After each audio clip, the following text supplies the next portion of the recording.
नमस्कार।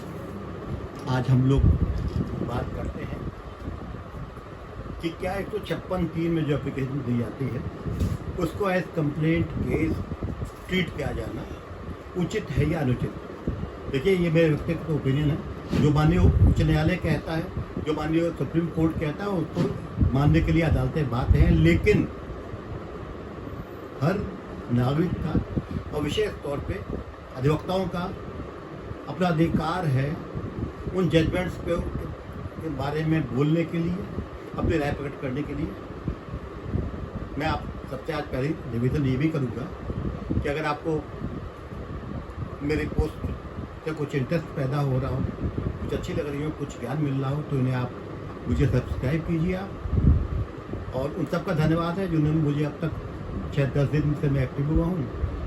125 के करीब सब्सक्रिप्शन आ चुकी हैं और करीब 4,500 व्यूज़ आ चुके हैं। हम सबका आभारी हूँ। और जो आगे भी व्यू करेंगे, अपनी राय देंगे, लाइक करेंगे, डिसलाइक करेंगे, सबका स्वागत है। जो सब्सक्राइब करेंगे उनका स्वागत है। आज हम बात करेंगे क्या जो न्यायालयों में एप्लीकेशन दी जाती है 156(3) CRPC में, उनको एज कंप्लेंट केस ट्रीट करना उचित है या अनुचित। मैं पहले बताना चाहूँगा कि कंप्लेंट क्या है, डिफाइंड है, सबको पता है।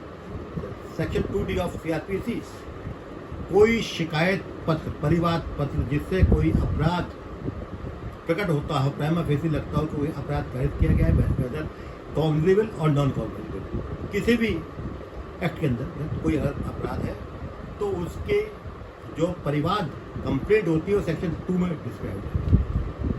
और जो FIR होती है वो डिस्क्राइब है 154 CRPC में, 155 में प्रक्रिया, फिर 156 में भी डिस्क्राइब है इन्वेस्टिगेशन, 157 में डिस्क्रिप्शन है कि क्या उसके आगे क्या होगा।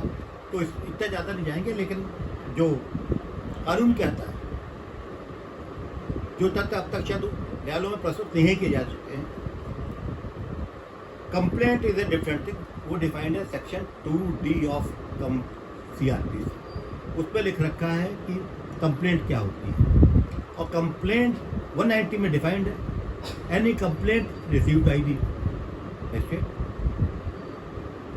दूसरा पुलिस रिपोर्ट है, दोनों अलग अलग। यह सुमोटो है, वो 190 में आपको सबको बताइए। तो जो कंप्लेंट है वो पुलिस रिपोर्ट नहीं है, वो सुमोटो नहीं है, वो कंप्लेंट है। And that has to be treated as a complaint case. 190, 200, 201, 202, 203 और 204। उसके बाद प्रक्रिया समझने के बाद जो होती है सबको पता है। वारंट केस के अलग है, समझ केस के अलग है। लेकिन मुद्दा यहाँ पे है कि अगर हमने एक एप्लीकेशन दी है, जो हमने पहले हम जाते हैं थाने में, वहाँ SHO की जिम्मेदारी ये है कि अगर लगता है कि कॉग्निजेबल ऑफेंस किया है, संज्ञेय अपराध किया है, जिसका संज्ञान पुलिस के द्वारा लिया जा सकता है, जिसमें उन्होंने इन्वेस्टिगेट करने की पावर्स हैं, तो वो ओरली है तो लिखेंगे अपने यहाँ ED में, खुलासा करेंगे उसका तहरीर जवानी को। अगर लिखित है तो ट्रांसक्रिप्ट करेंगे उसको अपने ED में, उसकी कॉपी देंगे कंप्लेनेंट को। ओरली है तब भी उसकी कॉपी देंगे ट्रांसक्रिप्ट करने के बाद, और साइन कराएंगे वादी के, जो आमतौर पर पुलिस नहीं करा रही और न्यायालय उस बात पे गौर नहीं करी, पता नहीं क्यों नहीं कर रहे हैं, या अदालतें जा रहे हैं। लेकिन करना चाहिए, साइन कराने चाहिए वादी के, ताकि जाहिर हो कि वो थाने आया था और वो जो रिपोर्ट है किसी के द्वारा या मौके पर जरूर लिखा करके वहाँ पर दर्ज कर लिए, इसलिए नकल चेक में जो नकल उसमें साइन कराना जाना ज़रूरी है।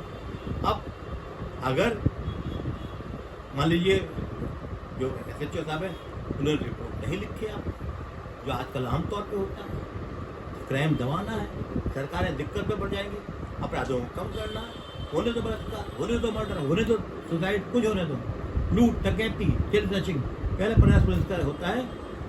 कम से कम यूपी की बात कर रहा हूँ, और बाकी पता नहीं कि रिपोर्ट ना लिखी जाए, उनकी बैड एंट्री होगी, उन्हें जांच करनी पड़ेगी। तो 154 में अगर वो रिपोर्ट नहीं लिखते तो दूसरा विकल्प 154 में मौजूद है, उसकी शिकायत हम SSP से या SP से करेंगे। SSP चाहे तो उसे खुद इन्वेस्टिगेट कर सकता है या किसी पुलिस अफसर से जांच करा सकता है।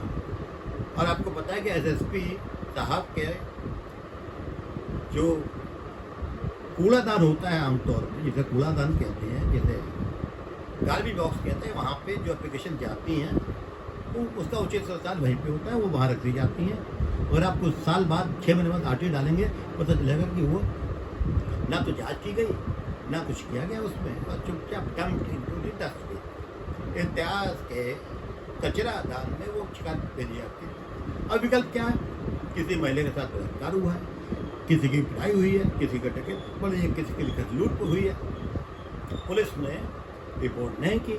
एसएसपी साहब के जो पीआरओ थे उन्होंने कहा, कहाँ एसएसपी साहब पढ़ते रहेंगे और काम बहुत है, डाल दी डस्टबिन, एंट्री करके अपने एंट्री करनी पड़ती है अगर रजिस्टर्ड पोस्ट है तो।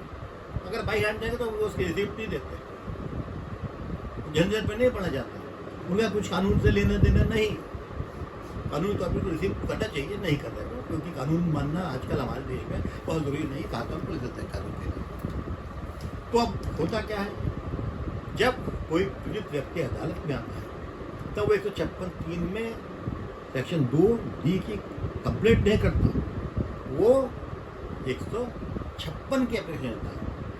वो 156 की एप्लीकेशन है, 156(3) का जुडिक्शन इन्वोक करने के लिए न्यायालय का, ना कि वो कंप्लेंट कर रहा है। तो अदालत जब तक कंप्लेंट ना हो, प्रॉपर कंप्लेंट ना हो, कंप्लेंट की ड्राफ्टिंग अलग होती है, एफआईआर की ड्राफ्टिंग अलग होती है। कंप्लेंट में अक्षर हो सकते हैं जो एफआईआर में नहीं हो सकते। कंप्लेंट के पीछे पुष्ट बयान होता है, एफआईआर के बाद कोई और बयान अगर दूसरी तहरीर दी जाती है, बयान लिए जाते हैं तो 162 में वो हिट होते हैं, अगर साइन कराए जाते हैं, इतना फ़र्क है। तो मेरा मानना ये है कि कंप्लेंट केसेस अलग रखे जाएँ और जो 156(3) की एप्लीकेशन दी गई है, अगर माननीय न्यायालय को लगता है कोई दंगे अपराध किया गया है तो उसकी जांच कराई जाए। अधिकार 156(3) में उस न्यायालय का जिसके क्षेत्राधिकार में कोई अपराध हुआ है, संज्ञा अपराध हुआ है, उसमें 156(3) में इन्वेस्टिगेशन आदेश करने का पावर्स है। और पर सुप्रीम कोर्ट की व्यू है और उचित भी है, there can be no investigation without lodging of FIR. तो इसलिए एफआईआर का उनको पावर नहीं है, वो पुलिस के द्वारा या किसी अधिकारी के द्वारा इन्वेस्टिगेट करा सकते हैं और उनको इन्वेस्टिगेट ही करनी चाहिए। That must not be treated as a complaint case. ये मेरा अपना ओपिनियन है। That cannot be treated as a complaint case. Complaint का परफॉर्म अलग होता है, कंप्लेंट का प्रोसीजर अलग होता है। तो न्यायालयों को ये बात देखनी चाहिए। हम लोगों को जब हम लोग honourable high court supreme court में बहस कर रहे हैं तो डिफरेंस बताना चाहिए वहाँ पे। कभी हम लोगों भी कहीं ना कहीं है जो हम लोग वहाँ बहुत जल्दी कंसीड कर जाते हैं, वहाँ पे हमें बताना चाहिए कि सेक्शन 2D की जो है कंप्लेंट डिफाइंड उसमें है, और जो एप्लीकेशन 156(3) की है that can never be treated as a complaint under section 2D, because सबकी प्रेयर अलग होती है और आपको रिलीफ वही मिलेगा जो आपने प्रेयर कर रखी है, या आपके रिलीफ मिलेगी या नहीं मिलेगी। कंप्लेंट केस में आपकी रिलीफ अलग होती है, नेचर ऑफ रिलीफ अलग होता है, तो आपकी प्रेयर अलग होती है कि मेरा परिवार दर्ज करके संज्ञान लेकर के माननीय न्यायालय द्वारा मेरे बयान लेकर के, बयान पुष्ट लेकर के, जाँच करके मुलजिम तलब किए।